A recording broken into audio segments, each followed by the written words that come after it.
बोलिए वृंदावन बिहारी लाल की जय। आज का विषय है कि मानव आत्मा या आत्मा और परमात्मा क्या है, मानव जीवन में इसे कैसे समझें। मानव रूप में जन्म लिए भगवान श्री कृष्ण ने यदि हमको आत्मा और परमात्मा को समझना है तो सबसे पहले कृष्ण को समझना होगा। भगवान श्री कृष्ण ने अपने जीवन में कई प्रकार के चमत्कार किए। अब यही समझने की बात है कि भगवान श्री कृष्ण यह चमत्कार कैसे करते थे। तो इसको समझने के लिए हमें सबसे पहले कृष्ण को समझना पड़ेगा। भगवान श्री कृष्ण ने चेतना के सर्वोच्च शिखर यानी 16वें स्तर को प्राप्त कर लिया था। भगवान श्री कृष्ण ने 64 विद्या 64 कलाओं में महारथ प्राप्त किया था और इसीलिए वो चमत्कार कर पाते। हम भी इस चमत्कार को कर सकते हैं यदि हमें इन कलाओं का ज्ञान प्राप्त हो जाए। तो आइए जानते हैं कि 14 विद्या व 16 कलाएं कौन सी हैं। देखिए, इस समझने की बात है, विद्या और कला ये दोनों में अंतर है। विद्या दो प्रकार की होती है, पहला पराविद्या और दूसरा अपरा विद्या। इसी के अंतर्गत कई प्रकार की विद्याएं होती हैं। इसी तरह कलाएं भी दो प्रकार की होती हैं, सांसारिक कलाएं, आध्यात्मिक कलाएं। हाँ, तो सबसे पहले हम विद्याओं के बारे में जानते हैं। हिंदू धर्म ग्रंथ में दो तरह के विद्याओं का उल्लेखन किया गया है, पराविद्या, अपराविद्या। पराविद्या को लौकिक और अपराविद्या को परलौकिक विद्या कहा जाता है। दुनिया में ऐसे कई संत व तपस्वी हैं जो इन विद्याओं को किसी न किसी रूप में जानते हैं और इन विद्याओं के बल पर ही भूत भविष्य का वर्णन कर देते हैं और इसके बल पर ही वे चमत्कार करने की शक्ति प्राप्त कर लेते हैं। पराविद्या। अब देखिए, यही समझने की बात है कि पराविद्या के अंतर्गत कितनी विधाएं आती हैं, जैसे शिक्षा, कल्प, व्याकरण, निरुक्त, छंद, नक्षत्र, वास्तु, आयुर्वेद, वेद, कर्मकांड, ज्योतिष, सामुद्रिक शास्त्र, हस्तरेखा, आधुनिक विद्या। ये जो आजकल के शस्त्र अस्त्र भी बन रहे हैं, यह सब पराविद्या के ही विधाएं हैं। अपराविद्या, प्राण विद्या, त्राटक, सम्मोहन, जादू, टोना, स्तंभन, इंद्रजाल, तंत्र, मंत्र, यंत्र, चौकी बांधना, गार गिराना, सूक्ष्म शरीर से बाहर निकलना, पूर्व जन्म का ज्ञान होना, अंतर ध्यान होना, त्रिकालदर्शी बनना, मृत संजीवनी विद्या, पानी बताना, अष्ट सिद्धियां, 9 निधियां। लेकिन मूल रूप से 14 विद्या ही प्रमुख हैं। अब हम कलाओं के बारे में जानते हैं। कलाएं भी दो प्रकार की होती हैं, सांसारिक कलाएं और आध्यात्मिक कलाएं।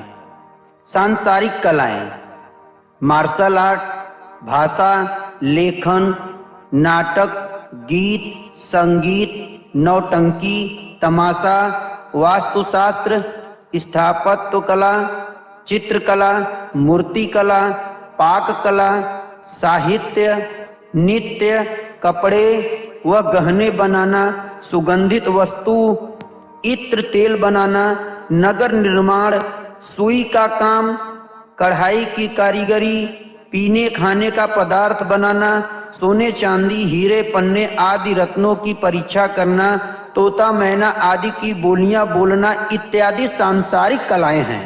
शास्त्रों में 64 प्रकार की कलाएं बताई गई हैं।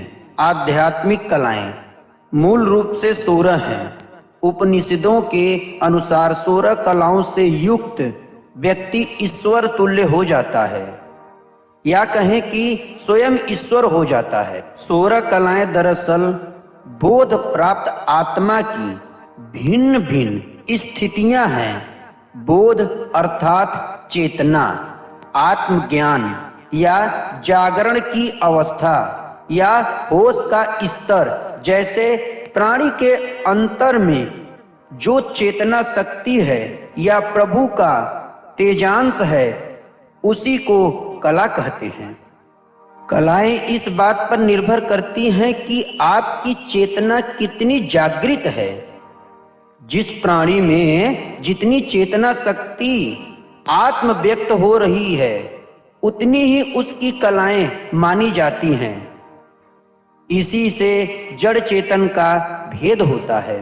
अब इसको ऐसे समझें, चंद्रमा से जिस प्रकार से प्रतिपदा के दिन चंद्रमा की कला में कम प्रकाश होता है, और जैसे जैसे चंद्रमा की कला बढ़ती जाती है, वैसे वैसे उसका प्रकाश भी बढ़ता जाता है, और पूर्णिमा के दिन चंद्र पूर्ण रूप से चमक उठता है। इसी प्रकार से आत्मा दिव्य और अलौकिक बनती जाती है।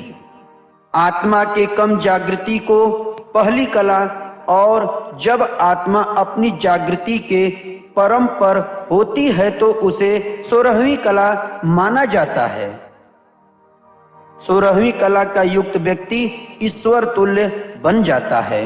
तो आइए अब यह 16 कलाएं कौन सी हैं, इनकी जानकारी प्राप्त करते हैं। प्रश्न उपनिषद में महर्षि पिप्पलाद हमें इन 16 कलाओं की जानकारी देते हैं। सबसे पहली कला है नाम। जब आत्मा ने अपने आप को अभिव्यक्त किया और इस जगत और ब्रह्मांड की रचना हुई, तो सभी तत्वों और पदार्थों को एक नाम मिला, और नाम के साथ रूप और गुण भी जुड़े हुए होते हैं। हम किसी भी व्यक्ति, वस्तु, पदार्थ को नाम, रूप या गुण से जानते व पहचानते हैं। यह आत्मा की सबसे पहली जागृति है। जब व्यक्ति इस जगत में आता है तो उसे विविध रूप दिखाई देते हैं, विविध गुणों की अनुभूति होती है, जैसे कि ठंडी, गर्मी, पीड़ा, आनंद इत्यादि, और उसे विविध नाम सुनाई देती है, जैसे पत्थर, पेड़, टुल्लू, गुग्गू। बस यही आत्मा की पहली जागृति का पहली कला है। दूसरी कला है लोक। लोक का तात्पर्य यह है कि जब व्यक्ति जन्म लेकर इस दुनिया में आता है और थोड़ा बड़ा होता है, तो वह अपने मोहल्ले, गांव, शहर, राज्य, देश और दुनिया की जानकारी प्राप्त करता है। आत्मा की जागृति का स्तर नाम, रूप और गुण से बढ़कर देश दुनिया की जानकारी प्राप्त करने लगा। अब तक उसे यह ध्यान नहीं हुआ कि वह कौन है और कहां से आया है। आत्मा की इतनी जागृति को उसकी दूसरी कला कहते हैं, जिसके अंतर्गत छोटे बच्चे, मनुष्य, प्राणी, पक्षी इत्यादि का समावेश होता है। तीसरी कला कर्म। व्यक्ति संसार में आने के बाद अपना कर्म शुरू कर देता है। खाना, पीना, सो जाना, मैथुन करना, बच्चे पैदा करना, लड़ना, झगड़ना, प्यार करना। अब आत्मा की जागृति बढ़कर तीसरे स्टेज पर पहुंच चुकी है और इसे आत्मा की तीसरी कला कहते हैं। इस संसार में जन्म लिए हुए व्यक्ति को बस इतना ही ध्यान है या जागृति है कि मेरा जन्म खाने, पीने, सोने और बच्चा पैदा करने के लिए ही हुआ है। चौथी कला मंत्र।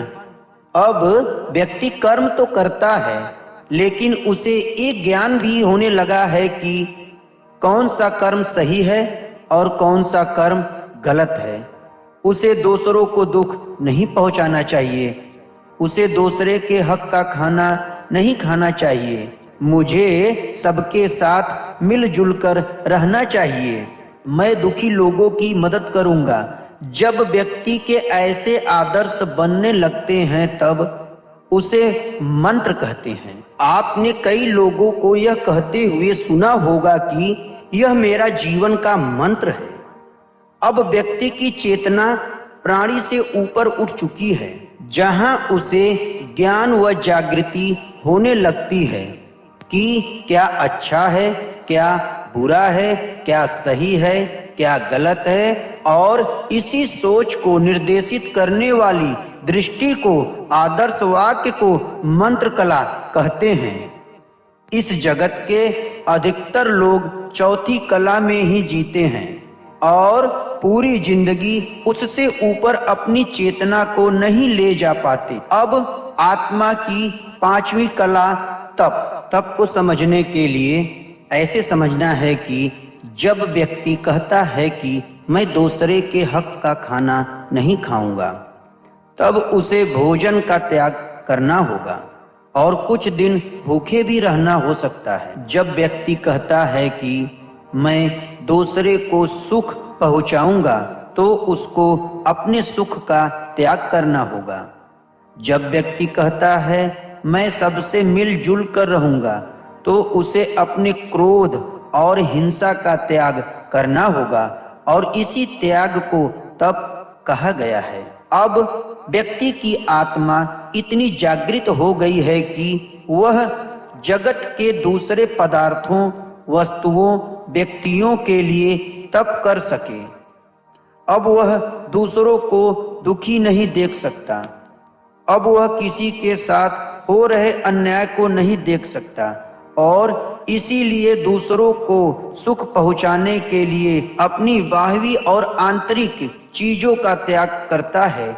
उसी को पांचवी कला तप कला कहा गया है। छठवीं कला वीर्यम यानी ऊर्जा यानी शक्ति। अब व्यक्ति को लौकिक और अलौकिक शक्तियों का ध्यान होने लगता है। जैसे कि वह मिलजुल कर रहने लगा तो उसे सामूहिक शक्ति का ध्यान हुआ। उसने कानून तोड़े तो उसे कानून के शक्ति का ध्यान हुआ। इस राजा से लेकर देश और दुनिया के शक्ति का ध्यान हुआ। उसे शारीरिक और मानसिक शक्तियों का ध्यान होने लगा। इस त्याग, तपस्या और साधना की शक्तियों का ध्यान होने लगा और उसे आध्यात्मिक शक्तियों का ध्यान होने लगा और इस शक्तियों का ध्यान होने से वह चेतना के छठे स्तर यानी छठवें कलाओं वाला बन जाता है। सातवीं कला अन्नम। जगत में कोई भी प्राणी केवल 3 कार्य करता है। पहला खाना खाना, दूसरा मैथुन करना और तीसरा सो जाना। सरवाइव करने के लिए अन्न और जल उसकी सबसे पहली प्राथमिकता है और उसी को प्राप्त करने के लिए वह सारी जिंदगी संघर्ष करता रहता है और खाने के कई विकल्प पैदा करता रहता है। जो आत्मा जागृत नहीं है वह सिर्फ खाने के लिए ही जीवन जीती है और कई लोग तो केवल स्वाद के लिए ही खाना खाते हैं। देखिए, समझने की बात है यहाँ पर कि कई लोग केवल स्वाद के लिए ही खाते हैं। इनके लिए खाना जीवन टिकाए रखने के लिए नहीं, लेकिन स्वाद प्राप्त करने के लिए है। जब आप आत्मा की सातवीं कला प्राप्त करते हैं तो आपको स्वयं ही पता चलने लगता है कि कौन सा खाना आपके लिए उचित है और कौन सा खाना आपको नहीं खाना चाहिए। अब आपको किसी से पूछने की आवश्यकता नहीं है कि आप उपवास में क्या खाएं और क्या न खाएं। इसका आपको स्वयं ही ज्ञान होने लगता है। आपको मांसाहार करना चाहिए या नहीं करना चाहिए, आपको फलाहार करना चाहिए या अन्य आहार करना चाहिए या उपवास करना चाहिए। इस बातों को आप स्वयं ही जान लेते हैं। अब आप खाना सिर्फ स्वाद के लिए ही नहीं खा रहे होते। यदि आपको 5 पकवान मिले तो आप ज्यादा खुशी नहीं होंगे और यदि आपको सूखी रोटी भी मिले तो आप ज्यादा दुखी नहीं होंगे, क्योंकि आप आत्मा के छठे स्तर पर पहुंच चुके। आत्मा के सातवीं कला का नाम मन। कई साधक व तपस्वी इस सातवीं कला तक पहुंच जाते हैं। यहाँ तक पहुंचकर आपको मन का ध्यान होने लगता है। आपको मन और आत्मा में क्या अंतर है यह दिखाई देने लगता है और आपको आत्मा के मनोकोश का ज्ञान होने लगता है। आप मन के क्रियाकलापों, चंचलता और मन किस प्रकार से शांत व स्थिर हो सकता है इसका ध्यान होने लगता है। आप जान जाते हो कि मन किस प्रकार से मुक्ति और बंधन का कारण है। आपका जो मन परिस्थितियों, घटनाओं से, वस्तु, व्यक्ति और पदार्थ से दुखी, द्रवित और खुश हो जाता था, अब उसका पूरा कंट्रोल आपके हाथ में आ जाता है। जब व्यक्ति मन पर विजय प्राप्त कर लेता है तो वह 7 कलाओं वाला बन जाता है। 8वां कला इंद्रियां। अब आपने तो मन पर नियंत्रण प्राप्त कर लिया है, लेकिन मन को चलाने वाला, मन को खींच कर ले जाने वाली इंद्रियां हैं। इंद्रियां जहां जाएंगी आपका मन भी वहां चला जाएगा। इसलिए इंद्रियों पर नियंत्रण प्राप्त करना भी अत्यंत जरूरी है। स्वाद इंद्री जो आपको विविध प्रकार के स्वादों की ओर आसक्त करेंगी, आपको खींचकर ले जाएंगी, लेकिन इस 8वें स्तर पर आ जाने पर स्वाद महत्वपूर्ण नहीं है। नेत्र इंद्री आपको बहुत सुंदर, विभत्स, भयानक, हिंसात्मक, इरोटिक्स दृश्य के प्रति आसक्त करेंगी, लेकिन इस कला के प्राप्त करने पर आपके लिए ऐसे दृश्य कोई मायने नहीं रखेंगे। श्रवण इंद्री आपको मधुर संगीत, मीठी बातें, निंदा, गालियां जैसी आवाजों की तरफ आपको खींचकर ले जाएंगी, लेकिन ऐसी आवाजें आप पर कोई अच्छा व बुरा प्रभाव नहीं डाल सकती। जनन इंद्री आपको मैथुन के प्रति आसक्त करेंगी, लेकिन आप मैथुन करें या न करें, आपका आप पर पूर्ण नियंत्रण है। इसी प्रकार आप सभी इंद्रियों पर नियंत्रण पाकर 8वें कला के स्वामी बन जाते हैं। यहाँ तक कुछ सिद्ध योगी ही पहुंच पाते हैं, जिन्होंने अपने मन और इंद्रियों पर पूर्ण नियंत्रण प्राप्त कर लिया है। आत्मा की 9वीं कला पृथ्वी। मैं बड़ा ही सुंदर हूँ, मैं सबसे योग्य हूँ, मैं सबसे ईमानदार हूँ, सभी लोग मेरा आदर करते हैं, सभी मुझसे डरते हैं, सभी मुझे पसंद करते हैं, मेरी योग्यता के कारण लोग मुझसे ईर्ष्या करते हैं। ऐसे भावनाओं से जब आप ऊपर उठते हैं, आपके अंदर से अहंकार नष्ट हो जाता है, तब आप पृथ्वी तत्व पर नियंत्रण प्राप्त कर देना शुरू कर देते हैं। आप जान जाते हो कि न आप किसी से बेहतर हो, न किसी से अलग हो और न ही किसी से श्रेष्ठ हो, क्योंकि आपका निर्माण इस पृथ्वी तत्व के अणुओं से हुआ है, जिससे सारे ब्रह्मांड का निर्माण हुआ है। आपके विचारों में और अब आपका मूलाधार चक्र सक्रिय होना शुरू हो जाता है, और जब पृथ्वी तत्व पर पूर्ण नियंत्रण प्राप्त हो जाता है तो आपको कई सिद्धियां मिलना शुरू हो जाती हैं। आपको अरिमा और लघिमा नाम की सिद्धियां प्राप्त होती हैं, यानी आप अपने शरीर को बड़ा छोटा कर सकते हैं। आप किसी भी पदार्थ को किसी अन्य पदार्थ में रूपांतर कर सकते हैं। आप शरीर पर पड़े जख्मों को ठीक कर सकते हैं। आप किसी भी बीमारी को ठीक कर सकते हैं। आप में हीलिंग पावर आ जाती है और आप इस प्रकार से 10 कलाओं के मालिक बन जाते हैं। 10वां कला जल। अब आपके चेतना का स्तर इतना उठ चुका होता है कि आप जल तत्व यानी कि जो विविध फोर्स यानी कि बल है, जैसे गुरुत्वाकर्षण बल, विद्युत चुंबकीय बल, यांत्रिक बल, घर्षण बल, इसका ज्ञान प्राप्त होने लगता है, और इसके लिए आपको कोई वैज्ञानिक होने की जरूरत नहीं है। आप इस बलों पर नियंत्रण प्राप्त कर सकते हैं और आपको कई सारी सिद्धियां प्राप्त हो जाएंगी, जैसे कि गरिमा और लगिमा, यानी कि आप अपने शरीर को या किसी भी वस्तु को बहुत ज्यादा भारी या हल्का बना सकते हैं। जिस प्रकार नीम करौली बाबा ने ट्रेन को इतना भारी बना दिया कि वह 1 इंच भी आगे नहीं बढ़ सकी। भगवान श्री कृष्ण ने अपने अंगुली पर गोवर्धन पर्वत को उठा लिया। हनुमान जी पूरा पर्वत उखाड़कर लंका ले आए। आप में काबिलियत आ जाती है कि आप किसी भी चीज को आकर्षित कर सकते हैं, उसे अपने पास ला सकते हैं या दूर भेज सकते हैं।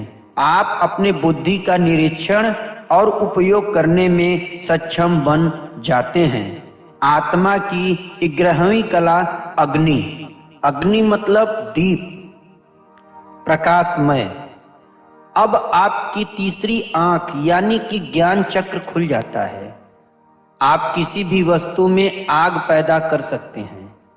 आप ठंडी या गर्मी यानी कि तापमान पर नियंत्रण रख सकते हैं। अब आपको अग्नि सिद्धि प्राप्त हो जाती है, जिसके अंतर्गत आप किसी भी पशु पक्षी और जीव जंतु की भाषा को समझ सकते हैं। आत्मा की 12वीं कला वायु। अब आपकी आत्मा इतनी ऊपर उठ चुकी है कि आप वायु तत्व पर नियंत्रण प्राप्त कर आकाश में उड़ सकते हैं और जमीन के अंदर भी जा सकते हैं।